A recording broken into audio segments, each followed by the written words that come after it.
चलो मगर तुम्हें अभिव्यक्ति की क्या जरूरत है? तुम तो जीने के लिए किसी उद्देश्य की जरूरत महसूस नहीं करते।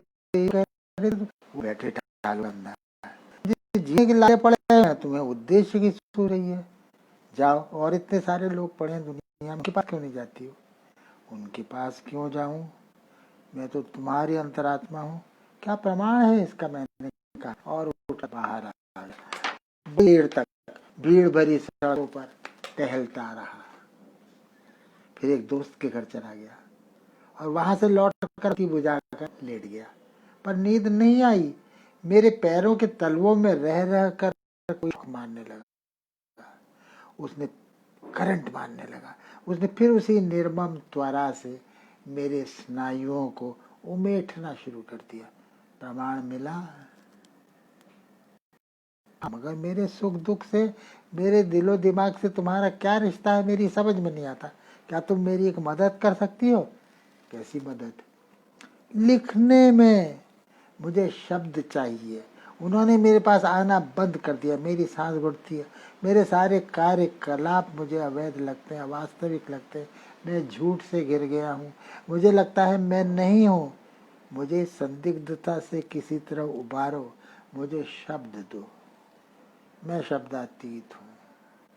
मैं वहाँ हूँ जहाँ वाणी चुक जाती है और मन खो जाती है। मैं तुम्हारी मदद कैसे कर सकती हूँ? तो तुम आती क्यों? तुम्हें बुलाता कौन है? तुम अगर मेरी अभिव्यक्ति नहीं हो तो इस तरह बार बार बलात् मुझ पर क्यों हावी हो जाती हो? क्या तुम ही मेरी अभिव्यक्ति हो? परम अनिवार्य आत्म संभव, ये तो तुम ही जानो। मैं क्या खाक जानूंगा? तुम्हारा स्पर्श मिलते ही मेरे होंठ बिज जाते हैं, कंठ अवरुद्ध हो जाता है, वाणी के सारे स्रोत सूख जाते हैं। मैं जैसे कुछ हूं ही नहीं, ये संसार भी कुछ नहीं, कोई समस्या नहीं, कोई संघर्ष नहीं। अर्थ न पाने की बेकली खुद निरर्थ हो जाती है। क्या यह मेरे अनुभव का, मेरी मनुष्यता का अपमान नहीं है? मैं मर जा पर वह मुर्दनी मुझे अच्छी लगने लगती है। हद जड़ हो जाता पर वह जड़ता मुझे इस संसार से ऊपर ऊपर। मैं अपनी सारी पहचान खो देता हूँ, पर इस पहचानहीनता में ही मुझे एक अनिर्वचनीय ऐसे सुख की अनुभूति होती है कि उससे वापस लौट करके इस तथाकथित संसार में आने की इच्छा ही खत्म हो जाती है। बस तो और फिर तुम क्या चाहते हो? मैं क्या चाहता हूँ? तुम्ही ने तो कहा अभी अभी कि तुम्हें ऐसी अभिव्यक्ति चाहिए जो तुम्हें उस संदिग्धता से उबार ले जो तुम्हारा जीवन तुम्हें अक्सर लगता है। चुप हो गया? क्या सोच रहे हो? यह जीवन नहीं है, यह मृत्यु है। मुझे जीवन चाहिए, असंदिग्ध जीवन, कोई असंदिग्ध उद्देश्य, इस अर्थहीन न्यायहीन जीवन के लिए। तो अपने दोस्तों को पूछो ना, मैं तुमसे पूछ रहा हूं। महात्मा बुद्ध ने भी तो देखा था संसार को, सब कुछ को, उनसे नहीं पूछा। मैं किसी बुद्ध को नहीं जानता। मुझे जीवन का तिरस्कार नहीं, जीवन का रूपांतरण चाहिए, ट्रांसफॉर्मेशन। राम राम, ऐसा तो दोस्तोयेवस्की ने भी नहीं कहा कि मैं किसी ईसा फीसा को नहीं जानता। दोस्तोयेवस्की ने मिथ्या को सिरजा है, और ईवान को और अल्योशा को, उसने संत को भी मनुष्य बनाकर संसार के बीचों बीच पटका है। सुना अभी एक और लिखना था उसको, जिसमें कि वो संत चरित्र जो उसका अल्योशा है उस पर केंद्रित होने वाला था वो। और तुमने क्या किया है? मैंने कुछ नहीं सिरजा। हम क्या सिरजेंगे? क्या सिरज सकते हैं? हम केवल देख सकते हैं, भुगत सकते हैं। सिरजना जीने से, भुगतने से बड़ा होता। हमारा दुख हमें सृजन की प्रेरणा नहीं देता। हमारे दुख में आशा नहीं है। हमारी आंखों में भी नर की नहीं, नारायण की व्यथा है। गोदान का अंत किसी भी ट्रेजेडी से ज्यादा भयावह लगता है। क्यों लगता है? इसलिए कि वह सृजन नहीं है, यथार्थ है। होरी को मैंने देखा है, धनिया को मैंने देखा है। होरी मेरा बाप था, धनिया मेरी माँ है। अच्छा, तब तो तुम गोबर हुए, गोबर गणेश। यह संवाद वहीं का वहीं टूट गया। मैंने इसे आगे बढ़ाने की बहुत कोशिश की मगर असफल रहा। मुझे लगता था एक रेखा है जिसे लागे बिना उसके साथ, उस शक्ति के साथ आगे संवाद संभव नहीं है। और वहां पहुंचकर मेरी हिम्मत जवाब दे जाती थी। मुझे जगन काका की डायरी याद आने लगती थी। मैं बार बार उसे उठाकर पढ़ता था, उसके आगे जाना चाहता था, किंतु कोई चीज ऐन मौके पर मेरा हाथ पकड़ लेती थी और मैं उस अंधे कुएं में छलांग मारता मारता रुक जाता। पूरे साल भर तक यह लीला चलती रही। इस लीला की शुरुआत कैसे हुई ये जानने में भला आपको क्या दिलचस्पी हो सकती है, मगर अब यूं तो इस पूरे किस्से में ही आपकी क्या दिलचस्पी होगी। इसकी परवाह किए बगैर मैं इतना सब कुछ आपके गले से उतार दिया, तो लब लीजिए, अब ये भी सुन लीजिए। छुट्टियों की एक शाम में यूं ही टहलता टहलता करबला चुंगी तक चला गया। करबला चुंगी में कब्रिस्तान है, शहर से कोई 3 मील दूर। लड़कपन में अक्सर शाम को उधर ही घूमने जाता था। जगन काका को बहुत पसंद थी वो जगह। अल्मोड़ा शहर 2 नदियों के बीच में उभरे एक पहाड़ की पीठ पर बसा है। दूर से आप देखें तो वह ठीक घोड़े की पीठ सरीखत दिखेगा। अगर कासार देवी को इस घोड़े का मुंह समझ लें तो करबला चुंगी उसकी पूंछ लगेगी। यानी कासार देवी अल्मोड़े का उत्तरायण है तो करबला चुंगी उसका दक्षिणायन। उस शाम में जो उस ओर निकला तो रास्ते में मथुर काका मिल गए। कहने लगे, अरे तूने स्वामी विवेकानंद की यादगार में अभी अभी जो विश्राम भवन बना है वहां देखा है? मैंने कहा नहीं। तो कहने लगे, हद हो गई, अभी तक नहीं देखा? जा देखा, मैं वहीं से आ रहा हूँ। ठीक है, मैं देख लूंगा। मैंने कहा। मथुर काका का उत्साह मुझे बड़ा अजीब लगा। खैर मैं चला गया। जब मैं वहां पहुंचा तो स्याही देवी के पहाड़ के पीछे सूरज डूब चुका था। मेरे सामने एक उजाड़ कब्रिस्तान फैला हुआ था। उसके बीचों बीच हल्द्वानी जाने वाली पैदल सड़क के किनारे बना हुआ था वह विश्राम गृह। चारों तरफ से खुला हुआ एक छोटा सा कमरा जिसकी दीवारों पर स्वामी जी के प्रवचन खुदे हुए थे। मैं यूं ही घूम घूम कर पढ़ता रहा। एक जगह लिखा था, हल्द्वानी से पैदल अल्मोड़ा आते हुए स्वामी विवेकानंद इसी जगह पर थकान और प्यास से मूर्छित होकर गिर पड़े थे। उस समय इस स्थान की रखवाली करने वाले एक मुसलमान फकीर ने ककड़ी खिलाकर उनकी प्राण रक्षा की थी। यह कहानी मुझे याद आया, जगन काका ने भी तो मुझे सुनाई थी एक दिन, ठीक इसी जगह पर। तब यह विश्राम भवन नहीं बना था। मैं बैठ गया वहीं पर एक बेंच में।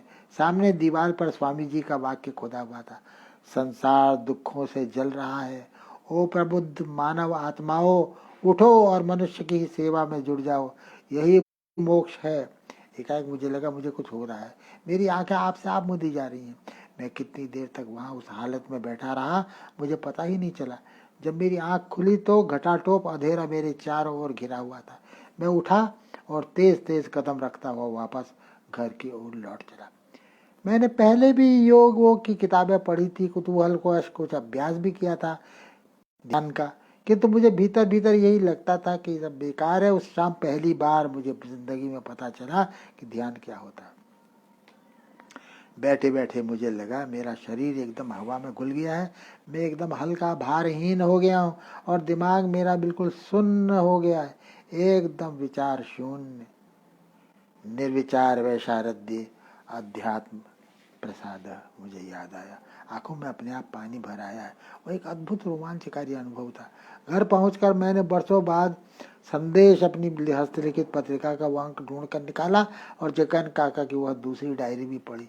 एकाएक मुझे लगा कि वहां उस कब्रिस्तान के किनारे बैठे बैठे जगन काका का प्रेत मुझ में प्रवेश कर गया था। उस दिन के बाद हालत अजीब हो गई। मुझे रोज ध्यान होने लगा। मैंने सोचा था कि दिल्ली लौट जाने के बाद वहाँ की दिनचर्या में व्यस्त में यह सब अपने आप खत्म हो जाएगा, पर वैसा कुछ नहीं हुआ। अपने बावजूद में उस ओर तेजी से खिंचता चला गया, यहाँ तक कि मेरे लिए अपना सामान्य जीवन चला पाना ही कठिन हो गया। पूरे साल भर तक यह खींचतान चलती रही। आकर्षण और विकर्षण का वह एक भयंकर दौर था। मेरी कुंडली के बारे में उस इलाहाबाद वाले ज्योतिष की बात सच होने जा रही थी। सचमुच आध्यात्मिक सिद्धि मुझे लगता था अब टूटी मुझ पर, अब टूटी। एक भयानक विरोधाभास मेरे जीवन को चला रहा था। मैं विश्वास नहीं करता और विश्वास करता हूँ। उधर आध्यात्मिक अनुभव जितना तीव्र होता जा रहा था, मानसिक और नैतिक अनिश्चय संदेह भी उतना ही गहरा होता जा रहा था। स्त्री, केवल स्त्री ही तुम्हारा उद्धार कर सकती है, कोई बार बार कहता था, पर उस आवाज़ को काटती हुई दूसरी आवाज़ कानों से टकराने लगती, नहीं अब कुछ नहीं हो सकता, स्त्री भी तुम्हारे लिए नहीं है, वह रास्ता भी तुम्हारे लिए कभी का बंद हो चुका। और समाज, समाज क्या होता है? समाज पहले घर होता है, फिर स्कूल कॉलेज होता है, फिर एक पब्लिक स्कूल। हाँ, स्त्री की तरह मुझे उस समाज की भी प्रतीक्षा है जिससे मैं प्रेम कर सकूं और जो मुझे अपना सके। क्या करूं कि मुझे अपनापा मिले समुदाय में, मगर न समाज मुझे अपनाता दिखता है, न स्त्री। और ईश्वर, वह क्या है? ईश्वर क्या? वह विचित्र शक्ति है जो ध्यान की अवस्था में मेरे इन अंगों से खेलती है, उन्हें मनचाहे ढंग से लचाती मोड़ती रहती है। तो बैसाख की एक दोपहर में बैठा बैठा अनमना खिड़की के बाहर उड़ती धूल को मैं देख रहा था। एक आध हफ्ता हो गया था मैंने ध्यान में बैठना छोड़ दिया था, सक्सेना के कहने से। वही जो रूम पार्टनर था उसका, इलाहाबाद यूनिवर्सिटी में।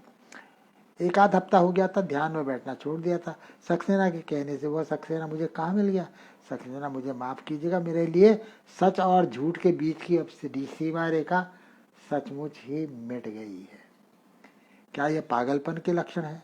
जी नहीं, मैं एक जिम्मेदार आदमी हूँ और अगले महीने गृहस्थाश्रम में प्रवेश करने जा रहा हूँ। मगर सक्सेना ने अचानक एक धौल मेरी पीठ पर जमाया। छोड़ो यार इस हरामगिरी को, कहता हुआ उठ खड़ा हुआ। फिर वह कमरे में टहलने लगा। ये तो बताओ तुमने इस बीच क्या क्या लिख मारा? उसने पूछा और कालमारी में रखी हुई कापियों को उलटने पुलटने लगा। मैंने लपक कर उसके हाथ से कापियाँ छीन ली और कहा, जब मैं लिखता था तो मेरा लिखना तुम्हारे लिए हरामगिरी था। अब मैं ध्यान कर रहा हूँ, योगी हुआ जा रहा हूँ, तो ये भी तुम्हारे लिए हरामगिरी है।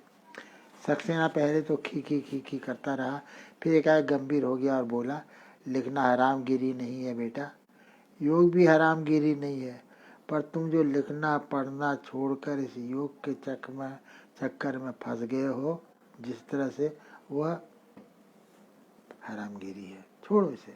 तुम्हारी कुंडली में लेखक होना ही बदा है बेटा, लेखक। मैं बिफर गया। कुंडली की ऐसी तैसी, मैंने झल्ला कर कहा। यहाँ मेरी कुंडली नहीं जाग रही है और तुम्हें मेरी जन्म कुंडली की पड़ी है।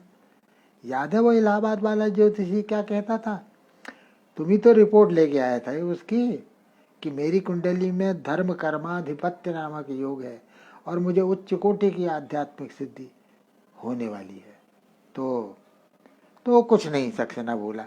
वो ज्योतिषी इडियट था, तुम भी इडियट हो। कुंडली को मारो गोली, मगर इसका क्या करोगे इस डबल हेडलाइन का? उसने मेरी दोनों हथेलियां खोलकर मेज पर फैला दी और ऐनक गड़ाकर देखने लगा। सक्सेना पूरे 15 दिन मेरे साथ रहा। मेरे कहने से उसने अपनी छुट्टी बढ़ा ली। मुझे उसके इस अप्रत्याशित दैवी आगमन ने बड़ा ढाढ़स बंधाया। वह मेरा ओझा सिद्ध हो गया।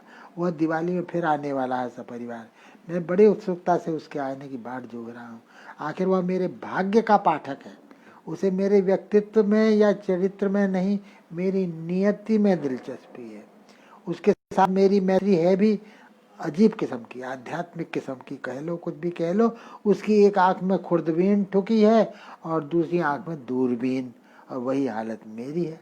साहित्य वाहित्य से उसे कुछ भी लेना देना नहीं है, अतः यह उपन्यास उसी को समर्पित है।